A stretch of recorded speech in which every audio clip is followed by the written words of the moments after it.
ይስጥልኝ ውድና የተከበራችሁ የሀገሬ ልጆች በያላችሁበት ሰላማችሁ ይብዛ ይትረፍ እያልኩኝ አዲስ ጀማሪ ነኝ። እባካችሁ ላይክ ሼር እያደረጋችሁ አበረታቱኝ። በጣም ከባድ ሁኔታ ውስጥ ነው ያለሁት።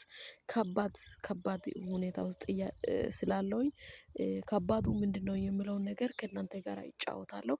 በጣም በቃ ከምላችሁ በላይ ከአቅሜ በላይ የሆነ ስራ እየሰራሁ ነኝ። አረብ ሀገር ውስጥ ነው ያለው ሲመጣ የቤት ሰራተኛ ብሎ አምጥቶ እንደዚህ አይነት ጫካ ላይ ነው የሚያኖሩኝ። ማሳ እያሰሩኝ ማለት ነው። እና መሄድ አልቻልኩም። እባካችሁ ዩቲዩቤን አሳድጉልኝ ላይክ ሼር እያደረጋችሁ ደፍሬ ከዚህ ሀገር እንድወጣ እርዱኝ። ቢሮም ካመጣ በኋላ የቤት ሰራተኝነት ካመጡኝ በኋላ ለግብርና ነው ያመጡኝ። እንግዲህ ምንም ማድረግ አልችልም። ሄጄ ነበረ ለቢሮ ሰውየው ደግሞ ለነሱ ዘመድ ነው ዘመድ ስለሆነ ደግሞ ምንም ማድረግ አልችልም። አርፈሽ ስሪ ተብያለሁኝና የእናንተ እርዳታ ያስፈልገኛል። ኮንትራቴን እየጨረስኩ ስለሆነ ምንም ነገር ያው ቤት መቀየር ስለማልችል ወደ ሀገሬ ለመግባት እፈልጋለሁ። ከእኔ ሰው እንዲማር እፈልጋለሁኝ። የእናንተ እርዳታ የእናንተ ፍቅር የእናንተ አይዞሽ ባይነት ስለሚያስፈልገኝ ዩቲዩብን አዲስ ስለሆነ አዲስ ጀማሪ ስለሆንኩኝ በቃ ሼር እያደረጋችሁ ኢትዮጵያዊነት እስከመቼ ነው የሚኖሩበት ቤት እዩት።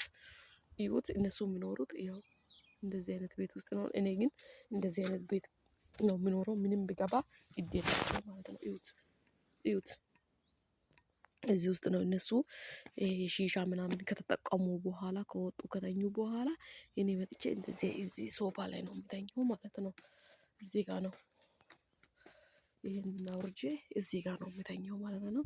እስቲ የሆነ ነገር በርግዶ ብገባ ራሱ በጣም አስቸጋሪ ሁኔታ ውስጥ ነው ያለው። እባካችሁ እባካችሁ እባካችሁ የኢትዮጵያን ህዝብ ላይክ አድርጋችሁ አበረታቱኝና ከጎኔ ሆናችሁ እኔን እንድትረዱኝ እፈልጋለሁ። አሁን ደግሞ ማሳ ላይ የሰራሁትን ካሮት አለ ጥቅል ጎመን አለ ብዙ ነገር የሚሰራ ነገር አለ ግን ማለት ነው።